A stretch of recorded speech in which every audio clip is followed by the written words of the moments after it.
Hey there, do you want to learn all about the ways to protect the worksheet or a workbook in Microsoft Excel and that too with an example? If yes, then this video is absolutely for you. Do watch it without the fail. In this video, I am going to show you another feature, another interesting feature which will enable you to protect the specific cells in a worksheet or rather a complete worksheet or a complete workbook inside Microsoft Excel. I'll take you through the complete steps to protect your worksheet or the cells of the worksheet, that too from scratch. And all this has been done using a very simple data which will be very easy to recreate and understand. You can easily get this exercise file downloaded in your system using the link provided in the description of this video. So go ahead, watch this complete video, practice this concept in the exercise file provided to you and become the master of it.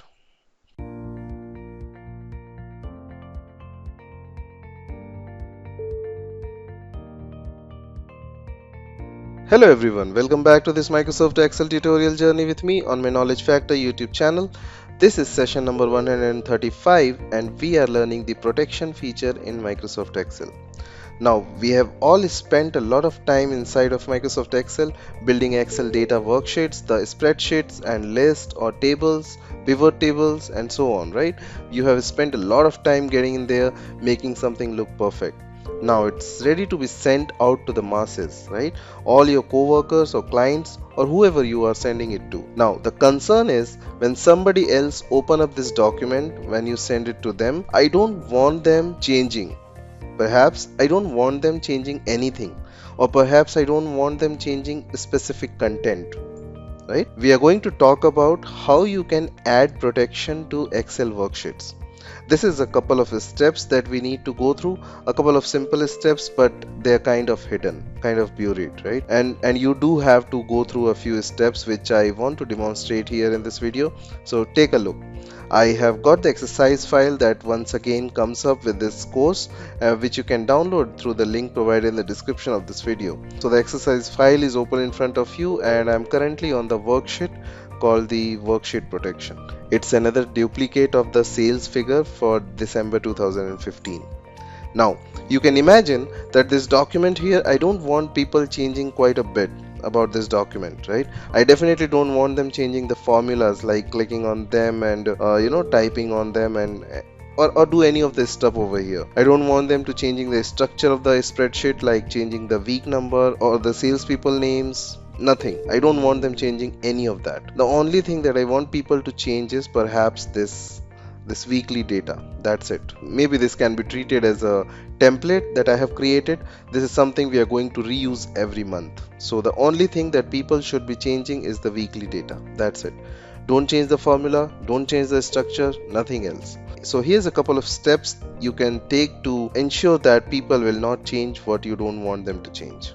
And like I said, really simple to do, but there are a couple of steps, easy steps, right? My first time doing this, I almost felt like it was kind of backwards. So I'm going to walk you through this, right? Now, a quick knowledge, by default, every single cell in a Microsoft Excel worksheet from A1 all the way down to wherever the scene ends, every single cell out here has a property called logged.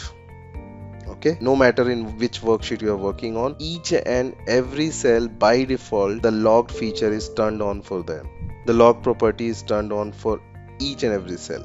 Okay, now that might sound odd because you might be thinking like, no, it's not turned on because I can type inside of any cell, right? That can't be default. I can jump here and I can say hello, right? I can do whatever I like. They are not logged. Yes, you're right. They are not protected. They are logged. But it's not actually locked down or protected until you actually tell it to be protected. But every cell right now is logged. Even if you are able to edit that cell, it is logged. The property is turned on. The way that I imagine this is, and I can help you here to visualize in your mind. If you walk up to the chain link fence, right, that's got a gate on it, and that gate might have a padlock on it, right? But right now, as far as Excel is concerned, the padlock is there. It's sitting on every single cell. It's sitting on that gate, but it's not snapped shut. The lock is not snapped shut. If I were to go up to my review tab, top my screen and protect the sheet right now, every single cell would get protected.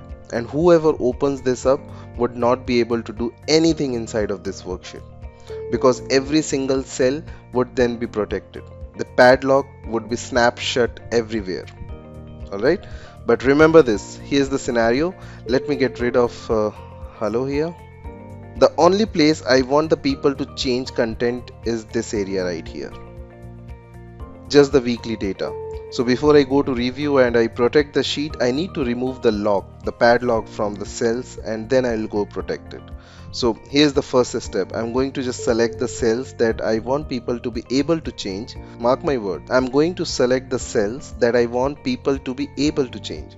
So I have got B5 to E9 selected, and I'm then going to go to my home tab.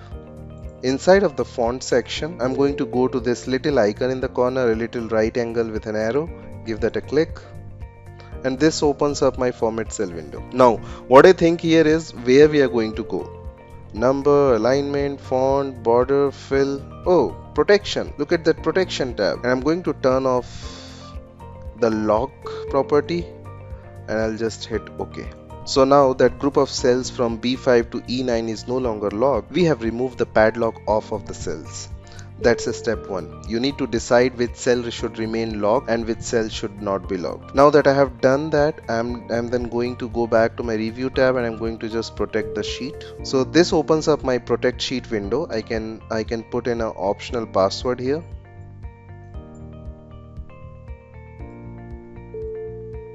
I would recommend that you use the password. By doing this, somebody would not be able to go right back to hit the protect sheet and unprotect it, right? They would have to have the password in order to do so. So I would recommend it. So for me, I'm going to put a password in here. Down below, you have got a bunch of check marks. If it is checked, user can do it once it's protected. And if it is not checked, they will not be able to perform those operations. For example, once I protect this, people will not be able to insert columns, format cells, delete columns, delete rows, right? Those are the things they will not be able to do. So I'm just going to hit OK.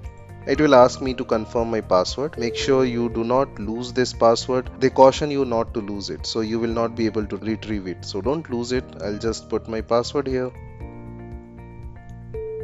I'll hit OK.